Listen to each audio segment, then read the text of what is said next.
এক মুজিব লোকান্তরে লক্ষ মুজিব ঘরে ঘরে, তার প্রমাণ আজিজুর রহমান। সাবেক আইসিটি প্রতিমন্ত্রী জুনায়েদ আহমেদ পলক বলেছেন, এক মুজিব লোকান্তরে লক্ষ মুজিব ঘরে ঘরে। বুধবার জুলাই আন্দোলনে ঢাকার মোহাম্মদপুরে ট্রাক চালক হোসেন নিহতের মামলায় গ্রেপ্তার দেখানোর পর আদালত থেকে কারাগারে নেয়ার পথে সাংবাদিকদের সামনে তিনি এই মন্তব্য করেন। এ সময় তিনি বঙ্গবন্ধু শেখ মুজিবুর রহমানের মৃত্যুবার্ষিকীতে ধানমন্ডি ৩২ নম্বরে মারধরের শিকার রিকশা চালক আজিজুর রহমানকে উদ্দেশ্য করে কথা বলেন।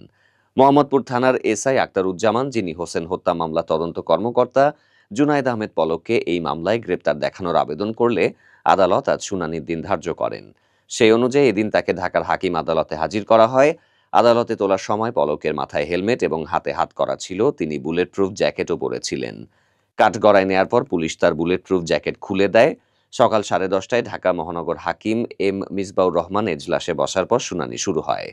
তদন্ত কর্মকর্তা আদালতকে জানান, গত বছরের 19শে জুলাই মোহাম্মদপুরে ট্রাক চালক হোসেন নিহত হন এবং এই ঘটনায় আসামি জুনায়েদ আহমেদ পলকের জড়িত থাকার তথ্য প্রমাণ পাওয়া গেছে। মামলার বিবরণ অনুযায়ী জুলাই আন্দোলনের সময় 19শে জুলাই মোহাম্মদপুর এলাকায় গুলিতে ট্রাক চালক হোসেন মারা যান।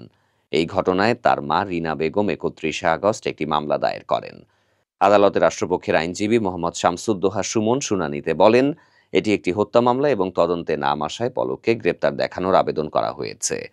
তিনি অভিযোগ করেন, আন্দোলন চলাকালে ইন্টারনেট বন্ধ করে আন্দোলনকারীদের ওপর ক্র্যাকডাউন চালানো হয়, অনেককে গুলি করে হত্যা করা হয় এবং তাদের গণকবরে সমাহিত করা হয়েছে। তিনি দাবি করেন, হত্যার সঙ্গে পলক সরাসরি সম্পৃক্ত। শুনানি শেষে বিচারক এই মামলায় জুনায়েদ আহমেদ পলককে গ্রেপ্তার দেখানোর আবেদন মঞ্জুর করেন।